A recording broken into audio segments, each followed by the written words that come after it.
The rusted hatch was never supposed to be the most frightening part of the discovery. When we first arrived at the property, it looked like any other aging suburban home, sitting quietly at the edge of a forgotten neighborhood. The owners had purchased the place only months earlier and found old construction records hidden behind drywall in the basement.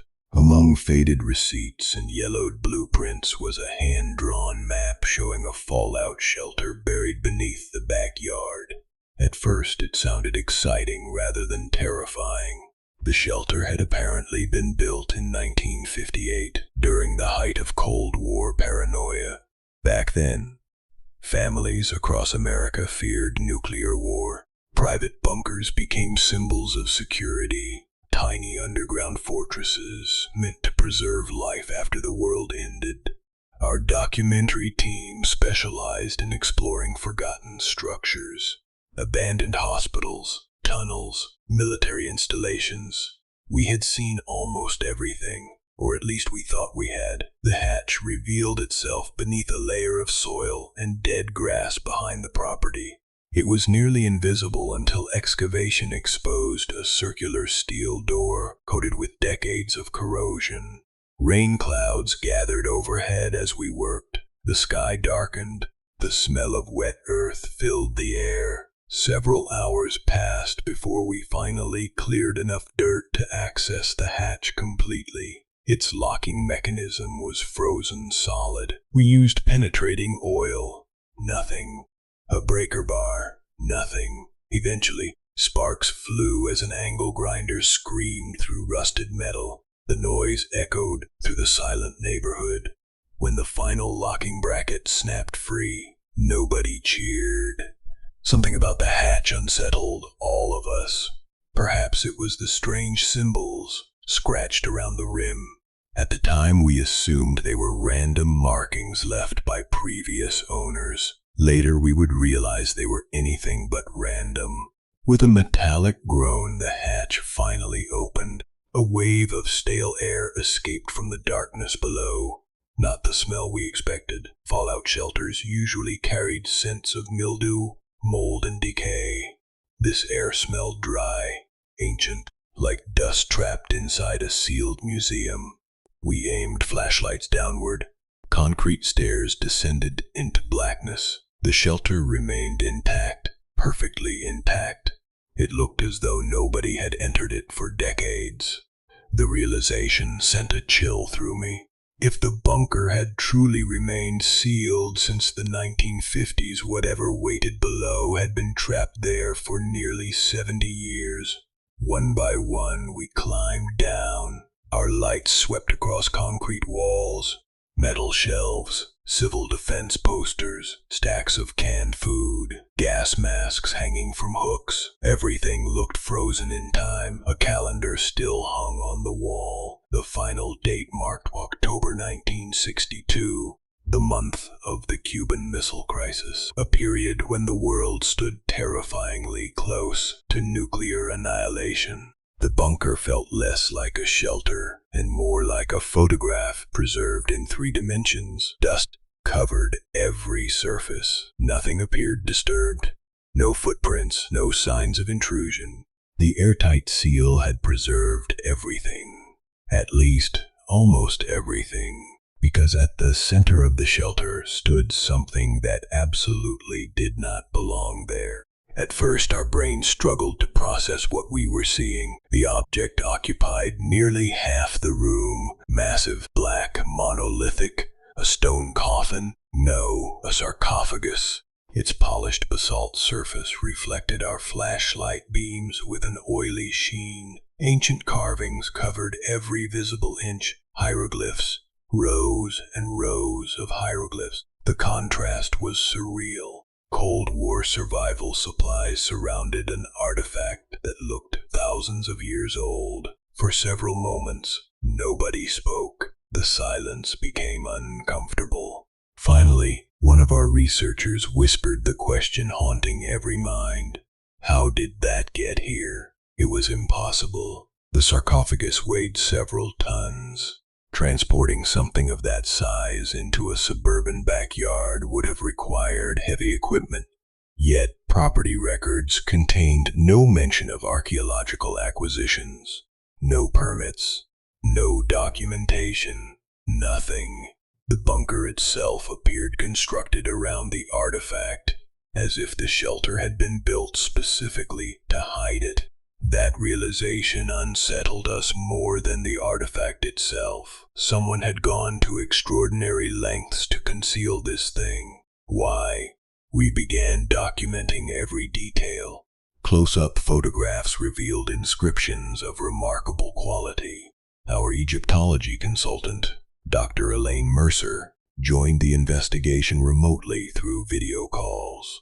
As she examined the carvings, her excitement quickly transformed into confusion, then concern. The inscriptions identified the occupant as a high-ranking official, serving under a ruler referred to repeatedly as Firoon.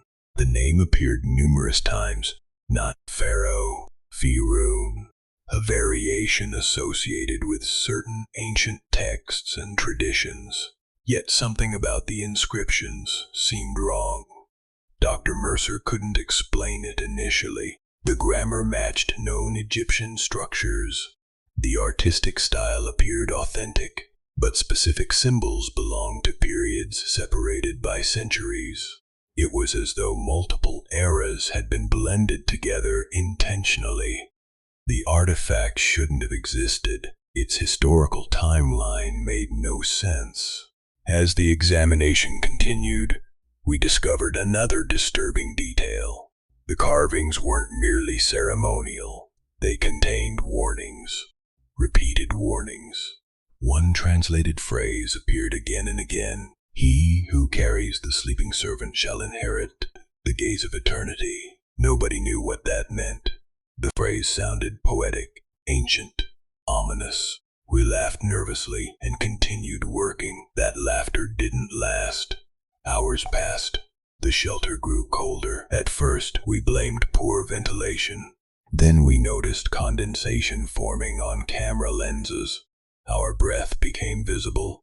The temperature dropped steadily. Despite the summer heat outside, equipment batteries began draining unusually fast. One camera failed completely. Another recorded intermittent static. We attributed everything to environmental conditions. That explanation became harder to believe. When the sound started, the first noise resembled distant scraping, stone against stone. Very faint, almost imperceptible. Everyone heard it. Nobody could locate its source. The sound seemed to travel through the concrete walls themselves. Whenever we stopped speaking, it returned. Scrape, pause, scrape, pause. Always from somewhere beyond sight. By evening, we prepared to leave. The shelter suddenly felt oppressive, heavy, as if the air itself resisted our presence. Before exiting, I glanced back toward the sarcophagus. Something immediately caught my attention. The lid. A narrow gap now separated it from the base. Only a few millimeters, but unmistakable. Earlier photographs showed no gap whatsoever. We reviewed the footage. The lid had definitely shifted. Nobody wanted to admit what that implied. A multi-ton stone lid couldn't move on its own. We convinced ourselves our earlier observations had been mistaken. Exhaustion, bad lighting, simple explanations. Outside, rain hammered the neighborhood. Thunder rolled across the sky. We locked the hatch and returned the next morning. The shelter felt different immediately. Several storage shelves had collapsed during the night. Cans littered the floor. A gas mask lay directly beside the sarcophagus. No rational explanation existed. The bunker remained sealed after our departure. Nobody could have entered, yet objects had moved. The atmosphere felt wrong. The air smelled faintly metallic, almost like old blood. Dr. Mercer continued translating inscriptions. Her discoveries grew increasingly disturbing. According to the text, the occupant wasn't royalty, nor was he a priest. He served a different role. a guardian. Specifically, a guardian tasked with preserving something referred to as the door beyond the sun. The writings described rituals involving darkness, isolation, and eternal vigilance. The guardian was never meant to awaken, never meant to see daylight again. The curse sections proved even stranger. They didn't threaten death, they threatened observation. The language repeatedly warned that those who disturbed the guardian would become visible to entities dwelling beyond human perception. The translations sounded absurd, yet hearing them inside that bunker made my skin crawl. That afternoon, we attempted to examine the lid more closely. Flashlights revealed additional carvings hidden beneath accumulated dust. Fresh scratch marks covered the stone, recent scratches, as though fingernails had dragged repeatedly across the interior edge. Nobody spoke for several seconds. The scratches looked impossible. Then we heard the breathing, a slow inhale, followed by an exhale. The sound emerged from somewhere inside the sarcophagus. Everyone froze. The bunker became deathly silent. Another breath followed, long, labored, human. I remember every hair standing on my arms. Nobody moved, nobody even blinked. Then the breathing stopped, just like that, gone. One cameraman immediately climbed the stairs and refused to return. I couldn't blame him. The rest of us remained. Curiosity can be stronger than fear. Sometimes that's a terrible thing. As evening approached, we discovered something hidden beneath a stack of civil defense manuals. A leather-bound journal. The pages belonged to the shelter's original owner, a man named Harold Whitaker. The entries began normally. Construction updates, supply inventories, Cold War anxieties. Then everything changed. Several entries described an acquisition made through undisclosed government contacts. Whitaker claimed he had been selected to safeguard an object deemed too dangerous for public knowledge. He never specified what the object was. Yet later entries made the answer obvious: the sarcophagus. Whitaker wrote obsessively about voices, dreams, shadows standing motionless in rooms. He described seeing figures watching him from impossible distances. The final entries became almost unreadable. One sentence repeated dozens of times across multiple pages. It knows when I'm looking away. The last journal entry was dated November 3, 1962. After that, nothing. No explanation, no conclusion, no record of what happened to Whitaker or his family. Property ownership transferred unexpectedly months later. The family vanished from public records. That discovery should have ended the investigation. Instead, it deepened our obsession. We returned again the following night, a mistake I regret to this day. The shelter waited beneath the earth, silent, patient. The moment we descended, we noticed the lid had shifted further. The gap now measured several inches. Darkness filled the opening. No visible occupant, no movement, yet every instinct screamed at us to leave. Then one camera captured something horrifying. A reflection, not inside the sarcophagus, behind us. The footage showed a tall figure standing near the stairs, motionless, watching. When we turned around, nothing was there. The figure appeared only in reflections, mirrors, camera lenses, metal surfaces, never directly. The discovery shattered whatever confidence remained. People wanted to leave. I wanted to leave. But the need for answers kept us underground. Midnight approached. The scraping sounds returned. Louder now, closer. Then the lights failed. Every flashlight, every camera, every electronic device. Darkness swallowed the shelter. Complete darkness. I have never experienced anything like it. The blackness felt physical, suffocating. Several team members began shouting. Others scrambled toward the stairs. Then a voice echoed through the bunker. A whisper. ancient, dry, speaking words none of us understood. The sound emerged from directly behind me. I spun around blindly. Nothing. The whisper continued, moving through the room, circling us, growing louder. One flashlight flickered back to life. Its beam illuminated the sarcophagus.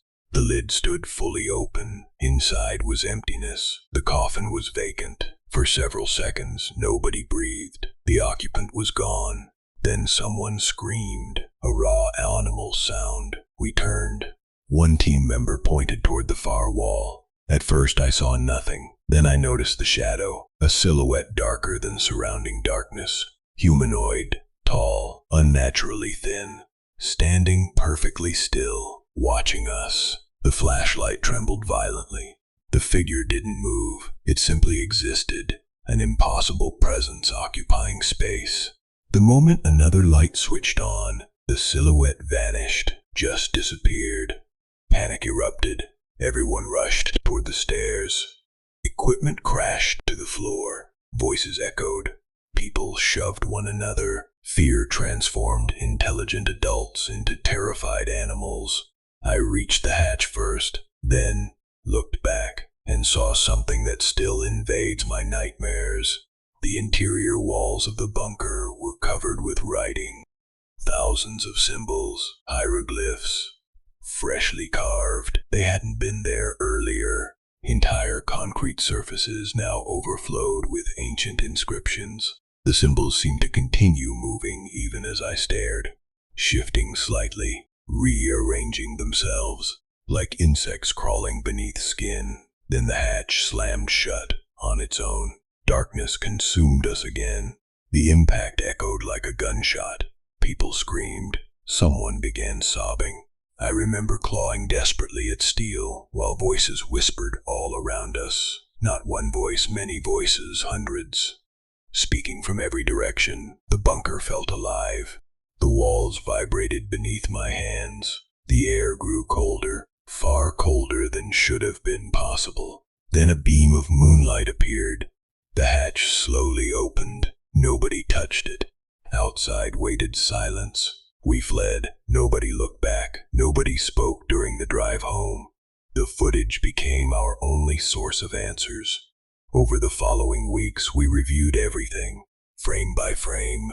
The recordings contained abnormalities beyond explanation. Reflections showed figures absent from reality. Audio captured whispers in dead languages.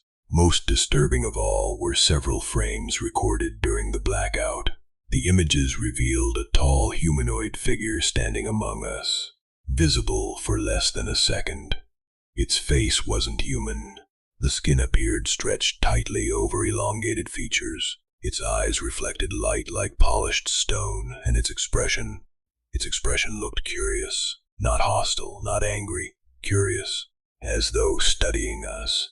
Dr. Mercer continued translating the newly photographed inscriptions. The final translation changed everything. The Guardian wasn't protecting a door. The Guardian was the door. The sarcophagus served as a vessel, a prison designed to isolate a living connection between worlds. The texts described beings existing beyond perception, entities capable of observing humanity but rarely interacting with it. The Guardian functioned as an anchor, a living threshold. Disturbing the vessel weakened the boundary. The final warning chilled everyone involved. It read, "The servant does not pursue, the servant reveals." Nobody understood the meaning until months later. The team gradually experienced similar symptoms: persistent nightmares, feelings of being watched, brief glimpses of figures standing at impossible distances, always observing, never approaching. One member quit filmmaking entirely. Another suffered a psychological breakdown. Dr. Mercer refused further discussion of the artifact. As for me, I tried moving on. I truly did. Then came the photographs. Random images stored on my phone, family pictures, vacation shots, ordinary photographs. At first I noticed strange shapes in the backgrounds, dark silhouettes, small, distant, easy to dismiss. But over time they grew closer. Every new photograph contained them, watching from windows, standing beneath trees, peering around corners. Always the same elongated shape, always facing me. I never saw them while taking the pictures, only afterward. Last year, I made a discovery I wish I hadn't. Comparing hundreds of photographs revealed a pattern. The figures were getting nearer, gradually, consistently. Each appearance reduced the distance, like markers tracking progress. Closing in, I've stopped taking pictures now, stopped recording video, stopped looking at reflections whenever possible. But occasionally I still catch glimpses. A silhouette standing across a parking lot, a shape visible at the end of an empty hallway, someone watching from a crowd, always motionless, always studying. 3 months ago, county officials excavated the property after reports surfaced about unauthorized trespassers exploring the bunker. They found the shelter exactly where we left it. The hatch remained sealed. The interior appeared untouched.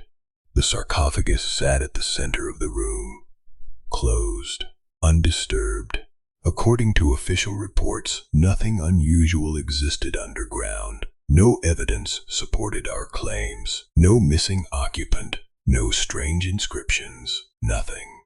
Just an old fallout shelter containing a stone coffin. Most people assume our footage was fabricated, an elaborate hoax. Part of me wishes they were right, because there's one detail I've never shared publicly. A detail that keeps me awake every night.